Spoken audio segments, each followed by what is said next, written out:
영접의 다섯 번째 의미가 사단과 결반하는 것이라고 했습니다. 우리가 영적인 싸움을 지속해야 되겠습니다. 오늘도 우리 입교하는 렘넌트에게 제가 미션을 줬습니다. 이 앞에 이미 줬는데 아직 안 하는 것 같더라고. 그래서 틀림없이 기타 배우고 드럼 배우고 그렇게 하라고 했는데 아직도 안 하고 있어요. 그래서 부모들이 갱신을 하시기 바랍니다. 김유일, 그다음에 황주원, 오늘 박세연.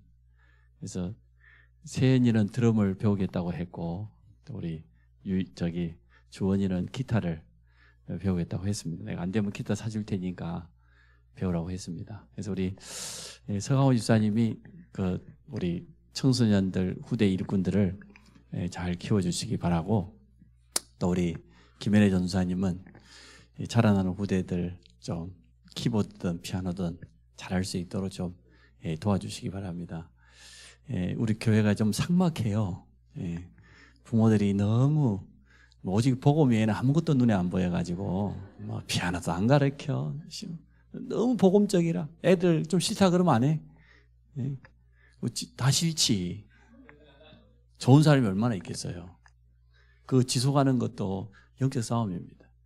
대학 청년부가 인원이 20-30명 되는데 드럼 하나 칠 줄 모른다. 이건 진짜 흑암이요. 기타 하나 치는 사람이 없다. 진짜 이게 보통 심각한 문제가 아니에요. 그래서 앞선 부모 세대는 그렇다 치고 이제는 우리 자라나는 렘넌트 시대는 바꿔야 될 줄로 믿습니다. 아멘 좀 해보세요. 좀 우리 교회 좀 분위기도 바꿔야 안 되겠습니까? 가장 좋은 이게 이제 중앙대가 옆에 있다는데 어디 하나 바이올린 하나 켜는 사람도 없고 어떻게 이런 교회가 있습니까? 동네 중에 지금 수확해요, 우리 동네가. 그래서 좀 바꿔야 됩니다. 후대를 위해서 여러 가지 어렵지만 좀 투자도 하고 또 격려도 하고 또 뭔가 하나를 시작하면 지속하는 게 영적 싸움이에요. 그 지속하는 게 승리라. 그래서 지금 태영아 성교원에서부터 아이들에게 악기 하나씩 꼭 가르치십시오. 그래서 좀 엘리트가 되면은 운동 하나, 악기 하나 그거 다 할 수 있거든요. 또 엘리트들이 주로 하는 운동들이 있어요. 물론 뭐 권투도 하고 뭐 레슬링도 하고 여러 가지 하겠습니다만은 주로 엘리트 사회에 가면은 테니스를 한다든지 남자들은 뭐 골프를 한다든지 이런 것들이 있잖아요. 우리 후대들이 앞으로 엘리트가 될 걸로 믿고 또 그런 엘리트 사회에 들어갈 걸로 보고 미리부터 하나씩 가르치시기 바랍니다. 제 마음 같아서는 기타 드럼이 아니고 어디 뭐 진짜 막 바이올린을 켜든지 막 피아노를 치든지 이렇게 하고 싶은데 좀 시간이 좀 많이 걸리기도 하겠죠. 그러나 우리 자녀들에게 좀 가르쳐야 됩니다. 어려서부터 하나씩 자기 달란트를 좀 찾고 또 그걸 찾아갈 수 있도록 도와주는 이런 걸 해야 되겠습니다. 오늘 입교하길래 제가 학답을 받아놨습니다. 사실은 뭐 학답이 아니라 억지로 갖다 맡긴 거죠. 해야 된다. 유일이도 하여튼 드럼이 됐든 기타가 됐든 베이스가 됐든 하나씩 하고 이렇게 해가지고 아이들에게 영성도 있지만 뭔가 세상 사람들과 같이 좀 소통할 수 있는 이런 부분들을 좀 가르쳐야 됩니다. 우리 지금 대학교 1학년이 8명 같으면 절반 정도는 악기 할 줄 알아야 돼요. 그게 정상인데 지금 이게 비정상이에요. 이게 지금 비정상이기 때문에 너무나 메마른 가정에서 자라다 보니까 이런 아픔이 있는 줄 제가 이해를 하고, 그러나 미래를 위해서는 좀 바꿔야 돼요. 여러분 친구 좀 수준 있는 친구만 이야기해 보세요. 피아노 못 치는 친구 있는가? 거의 다 수준이 있는 좀 뭔가 규모 갖춘 집은 그렇지 않아요. 너무나 먹고 살기 바빠가지고 지금 그런 여유가 없었는데 이제는 자라나는 우리 후대들은 좀 바꾸기를 원합니다. 우리 집 둘째도 뭐 기타 학원 뭐 한 며칠 가도 안 가더라고. 못 하겠다고. 이제 뭐 그림을 그렸다 그랬으니까 제가 좀 용서를 해주긴 했습니다만은, 그러나 참 제 마음 속에는 좀 흡족하지는 않아요. 그래서 자녀들에게 좀 그러한 부분들을 좀 가르치고 또 미래를 준비하고 그렇게 했으면 좋겠습니다. 오늘 제목이 영접의 5번째 의미, 사단과 사실은 그냥 결별이 아니죠. 영원한 결별입니다. 그럼 결별하기 전에는 어땠습니까? 사단과 결별하기 전에 있었다는 것 아니에요. 과거를 제대로 봐야 우리가 오직 복음이 됩니다. 복음의 결론을 내리게 됩니다. 사단과 결별하기 전에 우리의 영적 신분입니다. 성경은 분명히 말하고 있습니다. 모든 사람이 죄인이다. 하나님의 영광에 이르지 못한다. 이게 하나님 만나지 못한 사단에게 완전 속해 있었던 우리의 과거입니다. 신분 자체가 요한복음 8장 44절에 마귀 자녀지요. 그 말은 신분 자체가 멸망 신분이에요. 절대로 빠져나올 수 없는, 여기 하나님의 은혜가 임한 거죠. 렘넌트들이 사실 이 말 이해하지 못할 겁니다. 마귀 자녀다, 불신자들이 운명 가운데 있다, 고통 속에 있다, 못 깨달을 겁니다. 어떻게 해야 됩니까? 함께 현장 가봐야 됩니다. 함께 현장 가서 무속인도 만나보고 종교인도 만나보고 또 여러 가지 우상에 빠져서 어려움 당한 사람들 실제를 봐야 됩니다. 확인해야 됩니다. 또 결별 전에 두 번째, 신분이 그렇다고 하면 영적 상태가 있었을 거 아닙니까? 신분에 따라서 영적인 상태가 나오기 때문에요. 사단에게 완전 장악되었고 철저하게 이용당했습니다. 영적 상태가. 그럴 수밖에 없죠. 멸망 신분이고 영적으로 완전 장악되어 있으니까 끌려다니는 거죠. 종로로 됐습니다. 그 결과가 뭐였습니까? 영적 질병. 올 수밖에 없죠. 우리는 이걸 다른 말로 하면은 영적인 문제라고 합니다. 영적 문제 속에 쌓여가지고 고통당했었습니다. 여기에 빛이 임한 거예요. 여기에 그리스도께서 생명으로 찾아오신 겁니다. 그래서 영접하기만 하면 하나님의 자녀가 되는 권세를 주셨으니, 여기서 완전 빠져나오는 신분과 함께 권세라는 건 이제 싸워서 이길 수 있는 어마어마한 비밀을 주신 겁니다. 그래서 우리 오늘 이 말씀을 확인하면서 내가 사단과 결별하기 전에 과거에 저랬었는데 거기서 영적 문제 때문에 참 어려웠고 알면서도 잘 안 되고 몰라서 당하기도 하고 그런 영적 문제가 심각합니다. 이것을 복음으로 완전 바꾸지 않으면 이 영적 문제는 후대에게 영향 가요. 아주 큰 영향 갑니다. 많은 성도들이 자기 자녀들에게 뭐 문제 오면 감추기 급급하죠. 부끄러우니까 감추죠. 근데 그게 하루아침에 된 게 아닙니다. 오래된 겁니다. 부모를 타고 내려온 겁니다.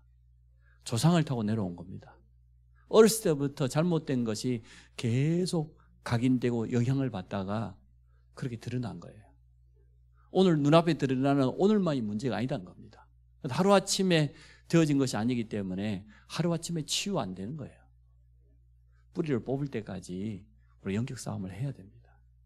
근데 우리 예수를 영접한다는 것은 사단과 영원한 결별입니다. 그래서 영접할 때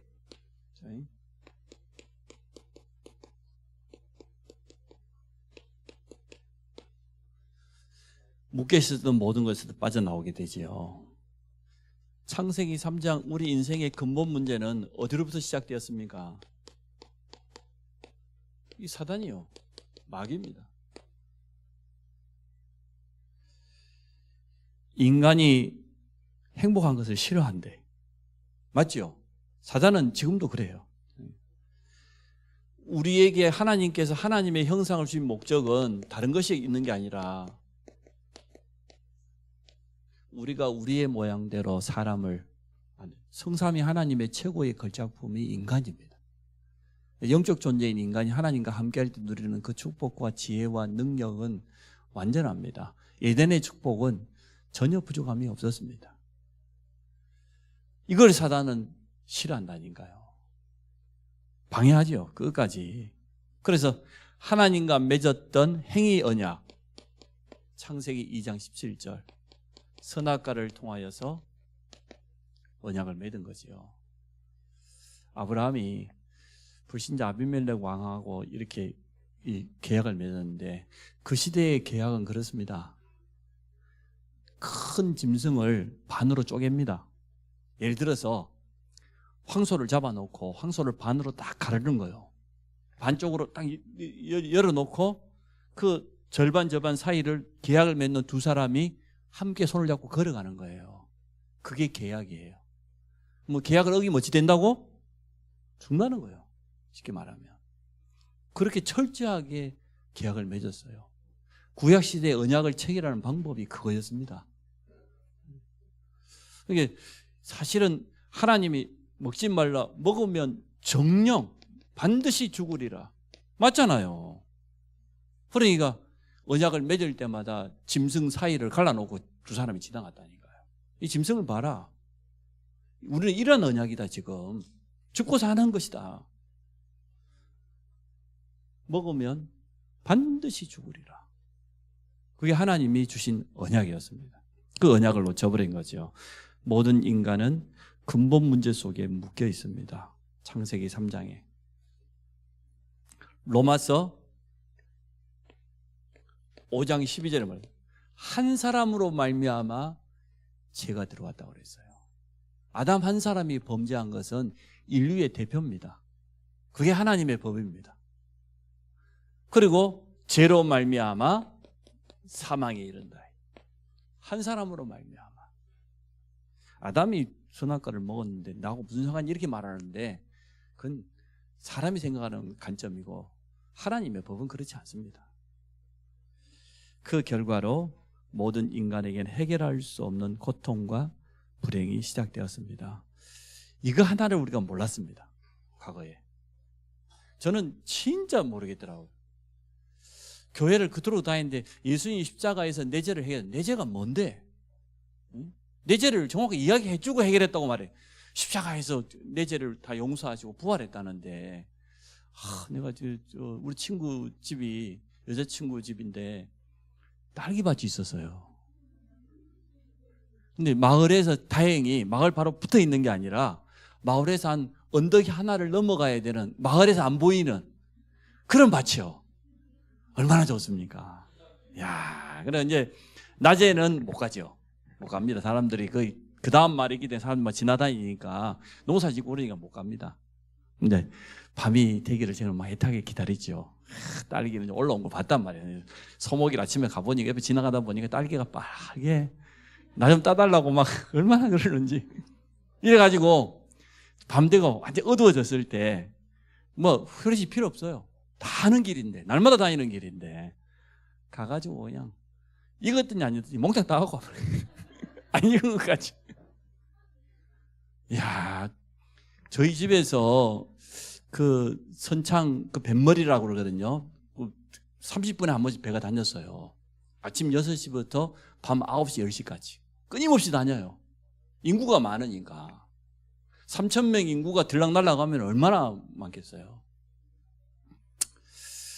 그 선창가를 가려고 하면은 이 골목길을 딱 지나가는데, 야, 하필이면 말이에요. 다 골목이 담벼락이 딱 담 안에가 자두가, 야, 얼마나 이게 잘 걷는지.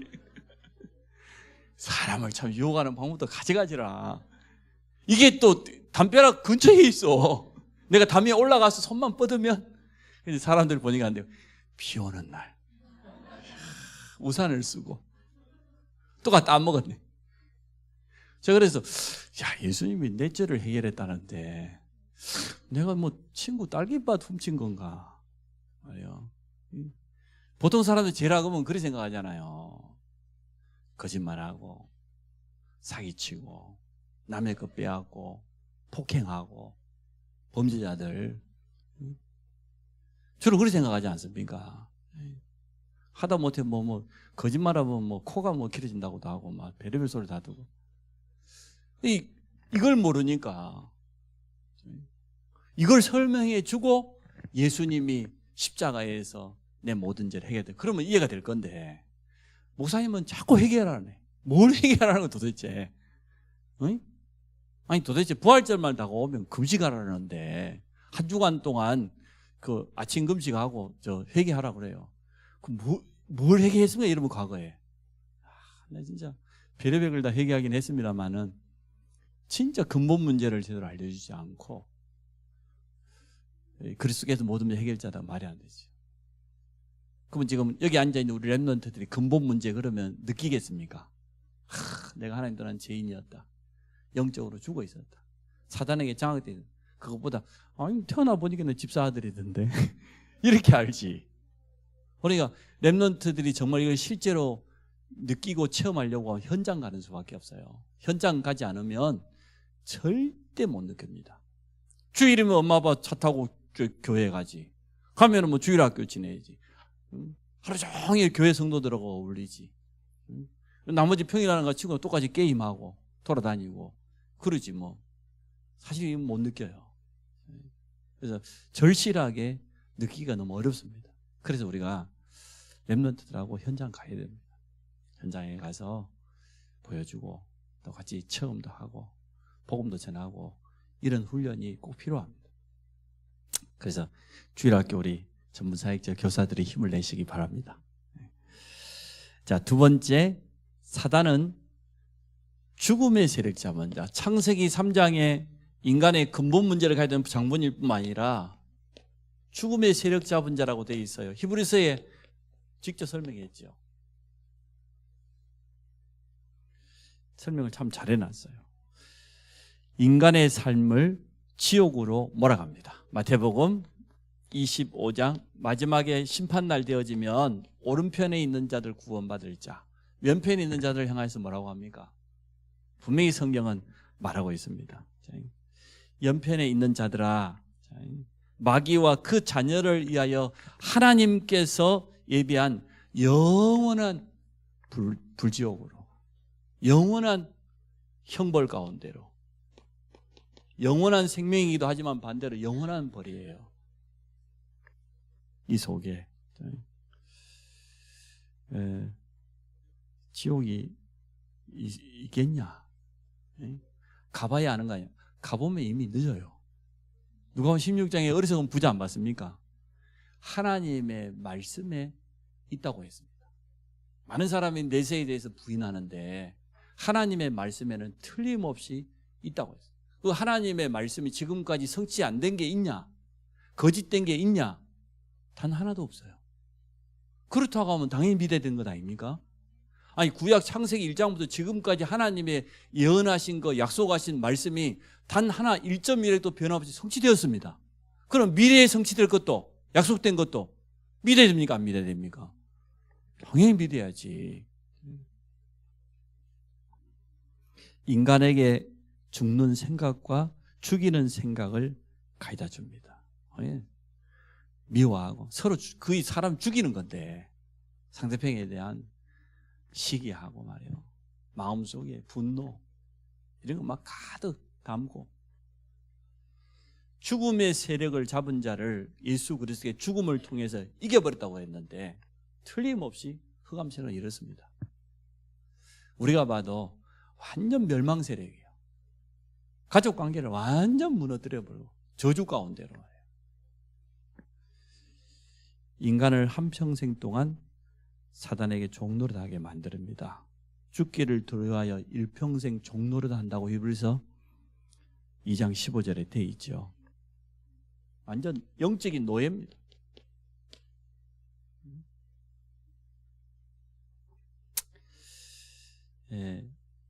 부자 한 사람이 말이요. 자기 어린 아들을 데리고 옛날에는 그 노예시장이 있었잖아요. 노예시장을 데려간 거예요. 노예시장. 보니까 흑인 가족이요. 우리도 그런 것처럼 부모가 있고 자녀가 있고 그랬을 것 아닙니까? 이 악한 주인이 말이요, 이 한 가족 된 이 흑인 이 가족들을 각각 개개인에게 다 팔아버리는 거예요. 돈만 많이 준다고 하면 경비시장처럼 해가지고요. 엄마는 저기 팔려고, 아빠는 저기 팔려, 자기들은 저기 팔려가고. 참 말도 안 되는 짓이지요. 그런 때가 있었으니까. 그러니까 이 부모들이 자기 주인에게 애원을 합니다. 우리가 주인 시킨 대로 하겠다고, 우리 가족들이 함께 살게 해달라고. 그래 소용없어요. 그걸 이 아버지가 일부러 보여준 거예요. 봐라, 이게 말이 되냐? 우리 인간 하나님의 형상대로 만들어진 존재인데 피부가 까맣다는 그런 이유로 노예로 끌려갖고 와가지고 가족도 그것도 뿔뿔하게 악한 주인이 이렇게 죽이고 멸망, 이게 말이 되냐 이게. 이 어린아이 가슴 속에 박힌 거예요. 결국은 완전 노예 해방이라고 놀라운 일을 일으켰지 않습니까? 우리 자녀들에게 보여줘야 됩니다. 세 번째, 방해자라고 되어 있습니다. 가장 중요한 일만 방해합니다. 여러분이 영적인 거 뭐 관계 없는 것 하면 방해하겠습니까? 옆에서 응원하지, 잘한다고 박수 쳐가면서 그래 잘한다. 그러나 우리가 정말로 하나님의 말씀대로 살려고 하고 복음 전하려고 하고 은혜 받으려고 하고 영적으로 깨어서 기도하려고 하고 이 하려고 하면 방해합니다. 우리 후대를 정말로 제자로 키우려고 하고 얼마나 방해가 많습니까? 방해가 없다는 게 그 이상한 거지요. 우리가 하고 있는 일이 맞다고 하면, 하나님의 뜻이 맞다고 하면 사단은 100% 반응합니다. 최선을 다해서 가로막을 겁니다. 그래서 그러한 영적인 일들이 일어났을 때 당연하다고 봐야죠. 우리가 지금 다문화 가정에 랩런트가 어려움 당하고 TCK 어려움 당하면은 우리가 영적으로 깨달아야 될 것 아닙니까? TCK 한 명이 일어나는 거 사단은 이렇게 싫어하는구나, 방해하는구나. 마음을 혼미케 해요. 고린도 후서 4장 4절. 믿지 않는 자, 불신자들의 마음을 혼미케, 복음의 광채만 비치지 못하도록. 전도로 가보면 다른 이야기는 말이 잘 통해요. 근데 복음만 하려고 하면, 예수가 그리스도의 생명의 비밀을 말하려고 하면 듣지 못하고 말이요, 혼미해지는 그런 영혼이 있잖아요. 복음의 말씀을 들었을 때 즉시 빼앗깁니다. 마가복음 4장 15절. 길가밭 새가 와서 먹어버렸다 그랬죠. 사단이 즉시 그 말씀을 씨를 뺏어갔다고 그랬습니다. 또 염려와 유혹 때문에 가시떨기밭, 세상 염려와 유혹 때문에 옥토를 찾아서 인도를 받아야 되겠습니다. 그렇지만 영접하는 순간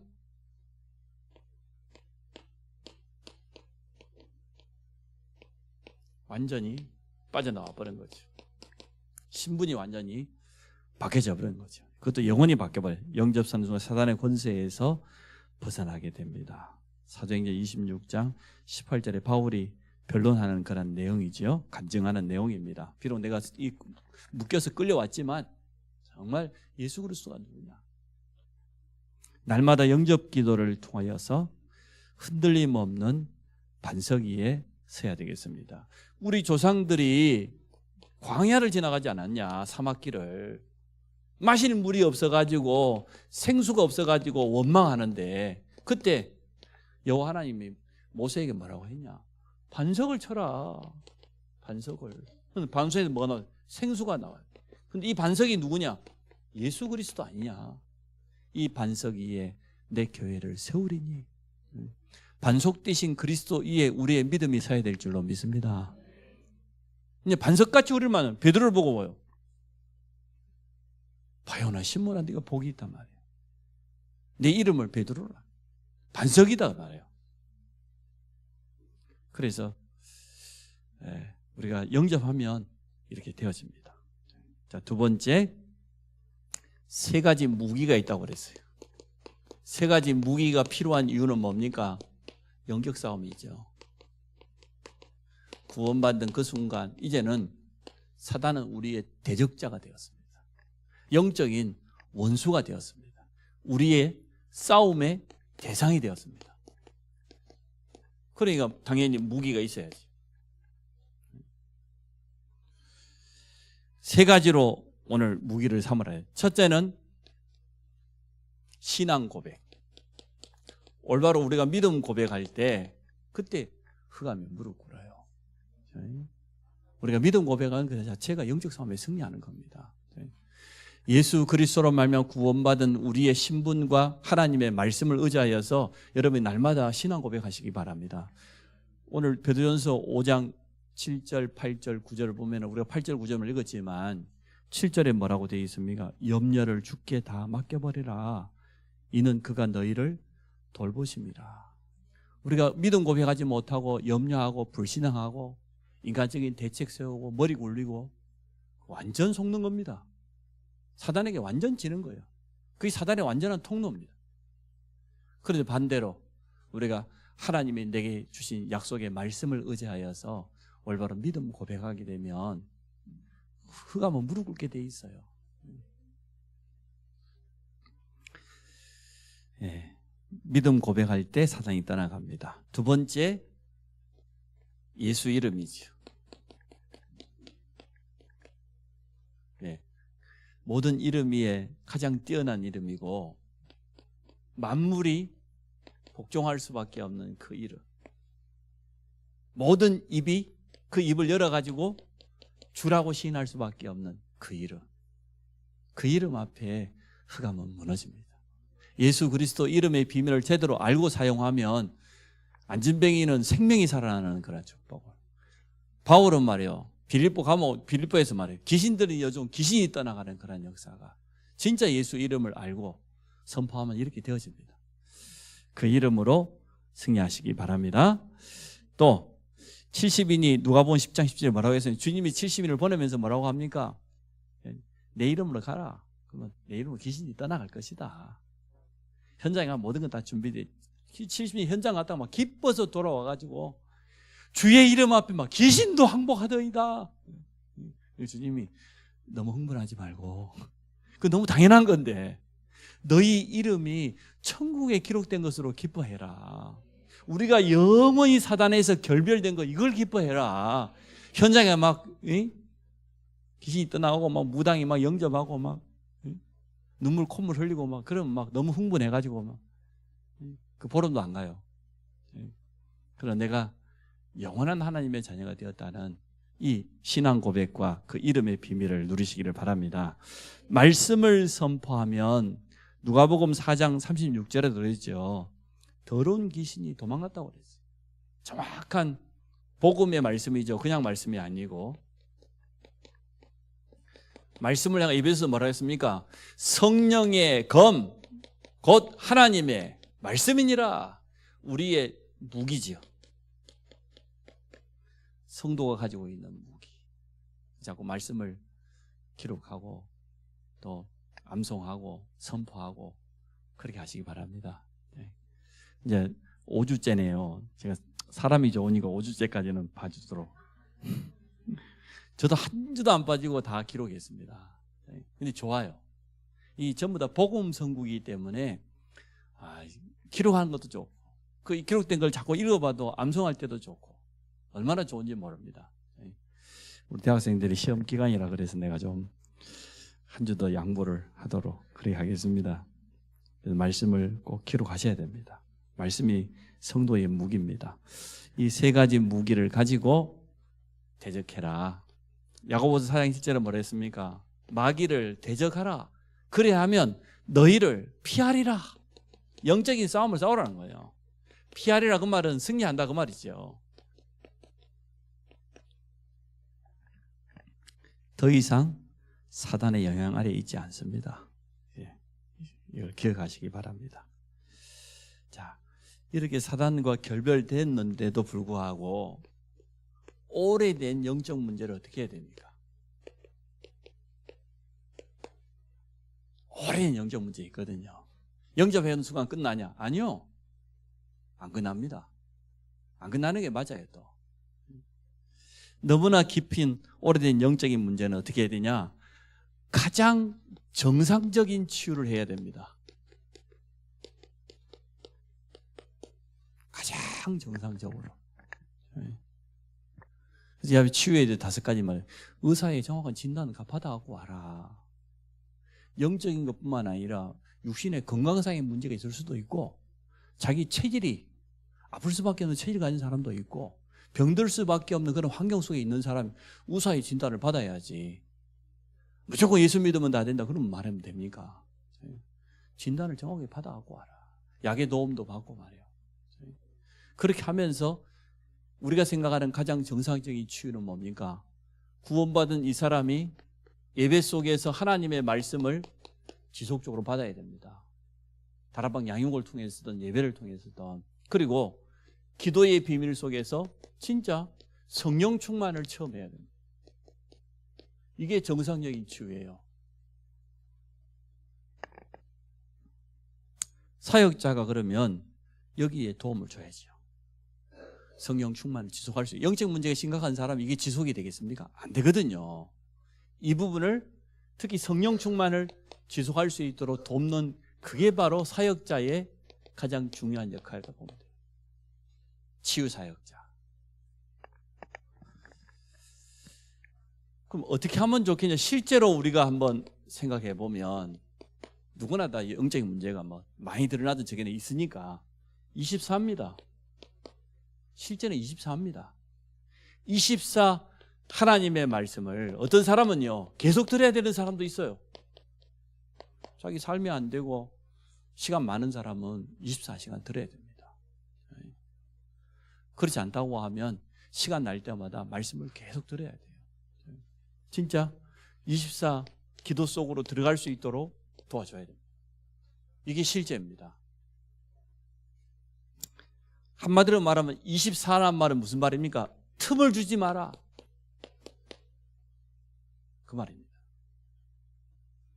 틈만 타고 들어오니까. 세 번째, 그래서 우리의 영적 싸움은 지속이다. 그래서 우리의 영적인 문제가 나중에는 나의 미션으로 딱 확정되어질 때까지 이렇게 우리가 도와줘야 되겠습니다. 그래서 우리 현장에서 어려움 당한 사람, 또 이 자리에서 우리 자신이 가지고 있는 영적 문제 가지고 있는 분들이 그것 때문에 진짜 24 속으로 들어가서 내 지난 과거가 발판되고 미션으로 붙잡아지는 이러한 축복이기 바랍니다. 하나님, 개인 양육 훈련과 함께 또 삼원을 현장을 회복하는 모든 성도들이 되도록 축복하시고, 우리 자녀들 후대들에게 실제로 영적인 현장을 보여주며 함께 전도자의 삶을 살아가도록 축복하여 주옵소서. 예수 그리스도 이름으로 기도합니다. 아멘.